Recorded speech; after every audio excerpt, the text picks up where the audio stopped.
साथियों, हम लोगों ने देखा है श्यामा प्रसाद मुखर्जी जी का प्रखर राष्ट्रवाद किस प्रकार से हमारे हर कार्यकर्ताओं के मन में बसा हुआ है।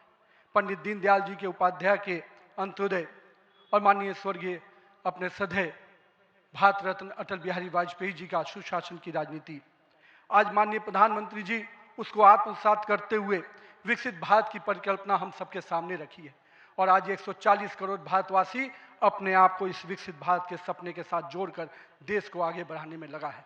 मैं इसके लिए तहे दिल से माननीय प्रधानमंत्री जी का आभार व्यक्त करता हूँ। अभी माननीय प्रधानमंत्री जी अपने संबोधन में बता रहे थे किस प्रकार से अंत्योदय की योजनाओं को उन्होंने नीचे उतारा है। जल जीवन मिशन ही नहीं, हम महिलाओं को 11 करोड़ शौचालय की योजना को भी याद करना चाहेंगे।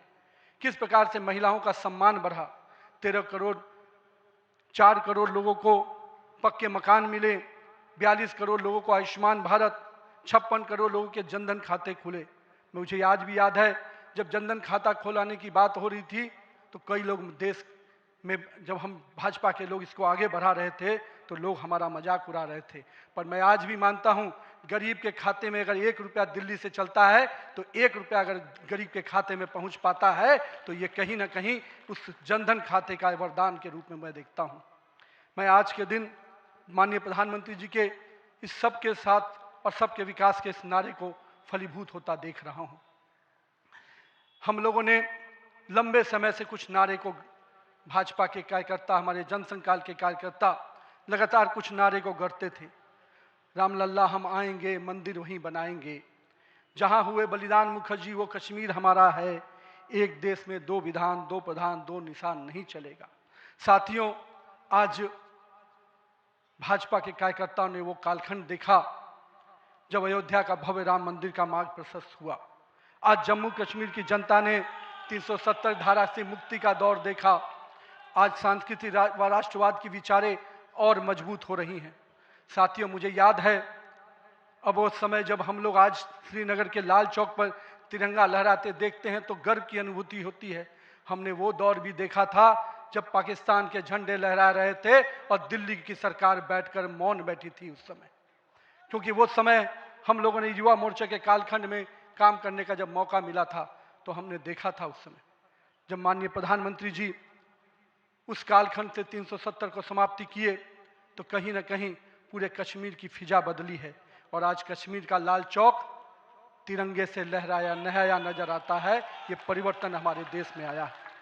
साथियों, हम भारतीय जनता पार्टी के उस सामान्य राजनीतिक दल नहीं जिसके लिए हम काम करते हैं, हम उस विचार के साथ काम करते हैं जिस विचार से हम राजनीतिक अभिव्यक्ति के साथ साथ उस नारे के साथ काम करते हैं जहां राष्ट्र प्रथम के नारे, नेशन फर्स्ट, पार्टी नेक्स्ट और सेल्फ लास्ट, माननीय प्रधानमंत्री जी ने इस नारे के साथ हम लोग को जोड़ा है, हमारे नेतृत्वकर्ता ने हमें जोड़ा है और हम सब के लिए ये प्राथमिकता होनी चाहिए कि हम राष्ट्र के आगे रखकर ही अपने कामों को आगे बढ़ाएं।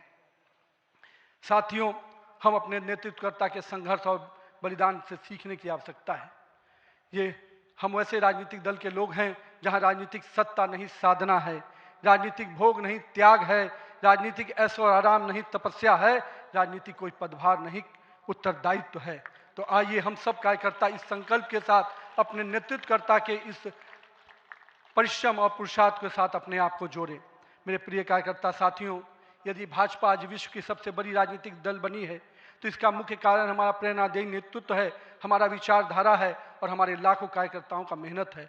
वो कार्यकर्ता जो बिना फोकस में आए अनवरत काम करता है, वो कार्यकर्ता जो कठिन से कठिन परिस्थिति में भी भारत का ध्वज झुकने नहीं देता है, वो कार्यकर्ता जो सीना ठोक के कहता है तेरा वैभव अमर रहे माँ, हम दिन चार रहे न रहे। आइए इस भारत की कल्पना को जो माननीय प्रधानमंत्री नरेंद्र मोदी के नेतृत्व में लगातार हम आगे बढ़ रहे हैं, आज हम भी उस परिकल्पना के साथ अपने आप को जोड़ें।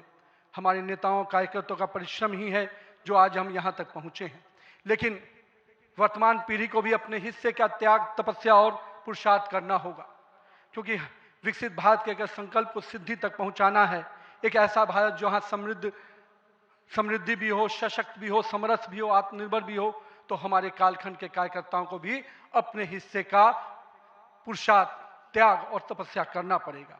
साथियों, हमारे प्रधानमंत्री जी ने हमेशा अलग अलग समूहों की बात की। अमृतकाल के लिए 4 समूहों की जो बात की, उसमें युवा, महिला, किसान और गरीब है। हमें अब इन नई पहचानों के साथ आगे बढ़ना है, तभी हम आधुनिक, प्रगतिशील और विकसित भारत की कल्पना को साकार कर पाएंगे। आज 15 अगस्त 2024 के दिन जब माननीय प्रधानमंत्री जी ने आज भी उसकी चर्चा की, और 15 अगस्त 2024 को जब लाल किले की प्राचीर से माननीय प्रधानमंत्री जी ने युवाओं को सार्वजनिक जीवन में आने का आह्वान किया, तो मैं देश के युवाओं से कहना चाहूँगा, राजनीति से दूरी समाधान नहीं, सक्रिय भागीदारी ही समाधान है। आइए एक सकारात्मक राजनीति के लिए युवाओं को आगे आने की आवश्यकता है। लेकिन साथ ही साथ मैं युवा साथियों से कहूँगा, मेरे भाइयों, राजनीति शॉर्टकट नहीं है, राजनीति 100 मीटर का रेस नहीं है, राजनीति लॉन्ग मैराथन है, जहां स्पीड का नहीं स्टेमिना का टेस्ट होगा। तो आइए राजनीति के इस पिच पर हम अपनी जड़ों को मजबूत कर कर काम करें।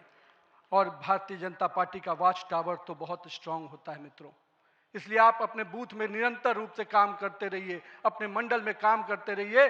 भाजपा का वॉच टावर, भाजपा का केंद्रीय नेतृत्व इतना मजबूती तरीके से हर पारी से नजर रखता है, कहीं ना कहीं आपको भी उस मुकाम तक पहुंचाएगा। साथियों, आज जब भारतीय जनता पार्टी के कार्यकर्ता, माननीय प्रधानमंत्री जी अभी हम सबको बता रहे थे कि किस प्रकार से पंचायत से पार्लियामेंट तक का सफर के लिए हर एक कार्यकर्ता लगे। हम आज इस अवसर पर जहां केरल, महाराष्ट्र, गोवा और अरुणाचल प्रदेश के स्थानीय निकायों में हुई शानदार जीत के लिए अपने सभी कार्यकर्ताओं को और उस क्षेत्र की जनता का भी आभार व्यक्त करते हैं। लेकिन मित्रों, अगर पंचायत से पार्लियामेंट का सफर तय करना है और लगातार हर जगह पर भारतीय जनता पार्टी का परचम लहराना है, तो हमको अपने समय के लिए पूरा मेहनत और परिश्रम की पराकाष्ठा करनी होगी। चूंकि अगर 2047 का विकसित भारत बनाना है, तो हमको भी अपने पूरे मेहनत और परिश्रम के साथ उसमें जुड़ना होगा। साथियों, हाल में हमने देखा किस प्रकार से तमिलनाडु के एक पहाड़ी के पवित्र कार्तिकेय दीपम को रोकने का प्रयास विपक्षी दलों के द्वारा किया गया। यह नहीं है किसी रोकने के लिए विपक्ष के लोगों ने साजिश नहीं की। हमें याद है, हम लोग अभी हाल में देख रहे थे किस प्रकार से न्यायाधीश के विरुद्ध भी महाभियोग लाने का प्रयास किया गया। आज हम जब सोमनाथ की बात करते हैं और स्वाभिमान पर्व मनाने की प्रयास करते हैं, तो विपक्षी दलों के लोगों को तकलीफ होती है। हमारा मानना है कि इस तरह की परंपराओं को रोकने वाली ताकतों को परास्त करने की आवश्यकता है। राम सेतु के अस्तित्व को नकारने वाले, कार्तिकेय दीपम का विरोध करने वाली ताकतों को भारत की राजनीति में अब कोई स्थान नहीं मिल सकता, ऐसा हमें प्रयास करना है। साथियों, अगले कुछ महीने में तमिलनाडु, असम, बंगाल, केरल और पुडुचेरी में चुनाव होने जा रहा है और वहाँ की डेमोग्राफी की पूरी चर्चा हो रही है। किस प्रकार से बदले हुए डेमोग्राफी में वहाँ चीज़ें बदल रही हैं और हमारे लिए अपने आप में एक चुनौती है। लेकिन हम पूरी तरह से आश्वस्त हैं कि भाजपा का कार्यकर्ता अपने संघर्ष और परिश्रम के बल पर इन 5 राज्यों में सशक्त भाजपा का नेतृत्व प्रदान करने जाएगा। और हम हमेशा विश्वास करते हैं कि हमें अपनी आस्थाओं के केंद्र के लिए और सनातन परंपराओं को केंद्र को बचाने की लड़ाई अगर लड़नी है, तो निश्चित रूप से अपने देश को सुरक्षित रखने की लड़ाई लड़नी है, तो इन 5 राज्यों में हमें एक मजबूत ताकत बन के आना है। आज हमारे राष्ट्र की चेतना का उद्घोष का समय वंदे मातरम का 150वीं वर्षगांठ मना रहे हैं। वंदे मातरम का स्मरण आते ही मन में ऊर्जा और उत्साह बढ़ जाता है। हमें पूरा ध्यान में है कि एक एक व्यक्ति जब वंदे मातरम का जय घोष करता है, तो उसके अंदर से जो ऊर्जा आती है, वही ऊर्जा इस देश को आगे बढ़ाने में काम आती है। तो आइए हम सबको मिलकर 150वीं वर्षगांठ को हर जन जन तक पहुंचाएं, हर युवा तक पहुंचाएं, हर महिला तक पहुंचाएं, क्योंकि वंदे मातरम हमारे अंदर का वो विश्वास है जो इस देश के विकास के साथ जुड़ेगा।